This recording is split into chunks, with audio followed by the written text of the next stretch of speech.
It's Hip Gregory here, and I want to talk about a fairly recent episode of The View where they were speaking on Gen Zers, and then Gen Zers and their worries of the future. There's a little bit of anxiety going on, you know, and they were being scoffed at by some of the members of The View, but in particularly, I want to speak about Joy Behar because a fact was brought up that more Gen Zers still live at home with their parents than in past generations. And her response was to, oh, go get a job. And when it was put forth to her that, they do have jobs and, some of the struggles that they're going through, she said, oh, boo hoo. First of all, real in-depth analysis by Joy Behar there. I mean, she really got deep because everybody knows once you get a job, all your problems are solved. You ain't got no worries. You ain't got to worry about. It doesn't matter what kind of job. Doesn't matter the pay.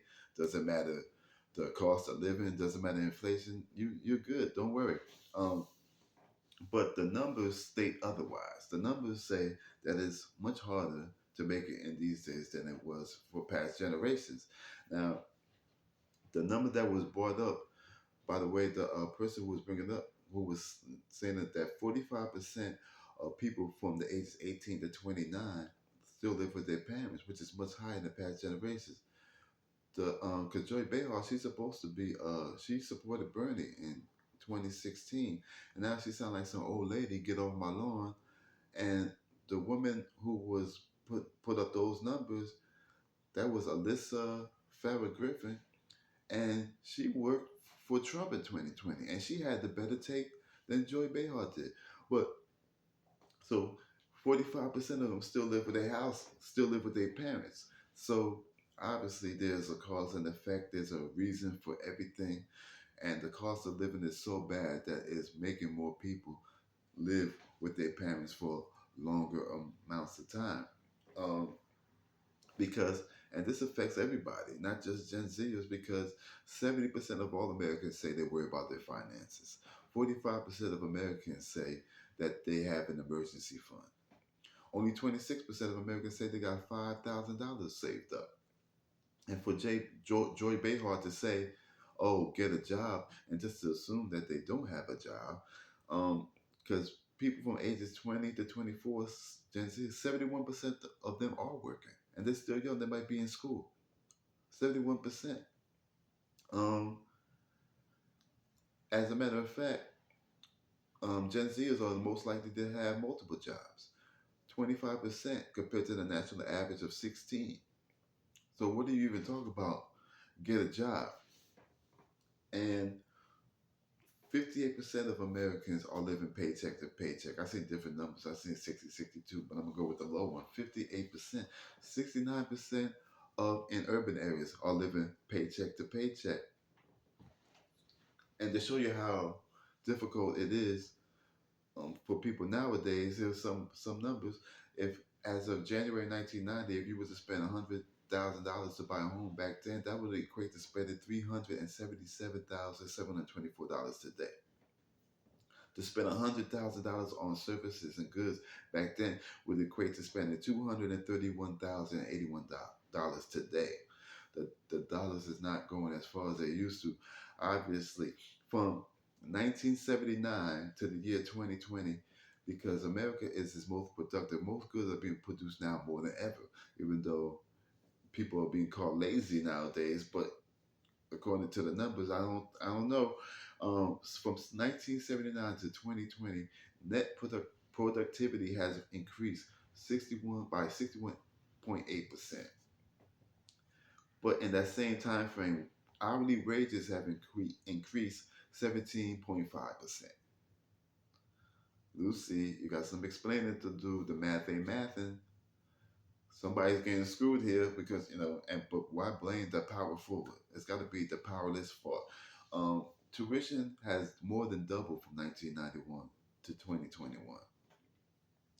In 1965, CEOs was paid 21 times as much as a typical worker. In 2022, CEOs were paid 344 times as much as a typical worker. I live in the state of New Jersey. In 2019, minimum wage was $10 an hour. And then the pandemic came, and all of a sudden we became essential workers. So now we're essential. And today is at $15 an hour. Do you know that even with those, we are still behind? We're still doing worse than we were back then because when you add up the cost of inflation and the cost of living, the the cost of living for houses has increased 207 207 times as much as inflation since 2020. 207, and inflation has been bad. 207 times as much for the cost of living. You Gen Zers today, they have 86 point because of the cost of living, 86% less buying power than baby boomers did when they were in their 20s. What is Joy Behar even talking about? Because to in 1988 with baby boomers, because baby boomers is from 1946 to 1964. Did I say Gen Zers is from 1997 to 2012? In 1988, baby boomers would have been about 33 years old. To buy a home, on average, would have been $110,000, while the median income was $27,230. So if you was to pay your whole entire all your wages into paying for the house, it would take you 4.28. It would take 4.2 years to pay off the house. And of course, you wouldn't be able to put all of your income to it, but just for mathematical reasons, we're using that narrative. But in 2022, the average house costs $433,100, while the median income is $70,784 $784. So they would take 6.11 years to pay off the houses. We are going backward. And she says this at a time um, where unemployment is at its lowest rate ever. She's telling you get a job, assume you don't got a job, but unemployment is at its lowest rate ever. Black unemployment, lowest rate ever. What is she even talking about?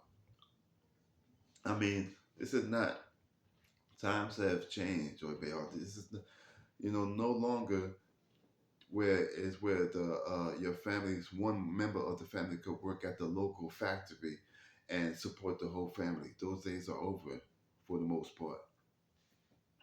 No longer, the day is gone where you could just go to your local public high school and come out with a trade. Those days, those that have been taken out of the schools because they have privatized education, where you got to come out your pocket and pay for the trade schools, which is going to eliminate at least a certain amount of people who can't afford it. And at the same time, they have dismantled, public free colleges, public education, and we're seeing the effects of it. In 1980, Ronald Reagan took office, and he cut affordable housing spending from $32 billion down to $7 billion. You wonder why there's so many homeless people? I mean, Joy Behar, she's out of touch, because when she says to get a job, she says that to say what? She's saying you're lazy. That's the inclination here. You're lazy. Is it really? Productivity is its highest ever. Um, more people are working out than ever. You know, but she's saying that you're lazy. Do you know how much money that Joy Behar makes? Joy Behar makes $7 million a year for the View. She has a net worth of $30 million, and she gets paid that much money to ironically come up with the laziest takes ever. Get a job. How much research you think she did to come up with that? Get it? What a jerk. That's why I don't even watch this type of TV programming. Because, you got to stop the propaganda. It's too frustrating. Boo hoo. Screw you. I'm out, y'all. Peace. Later.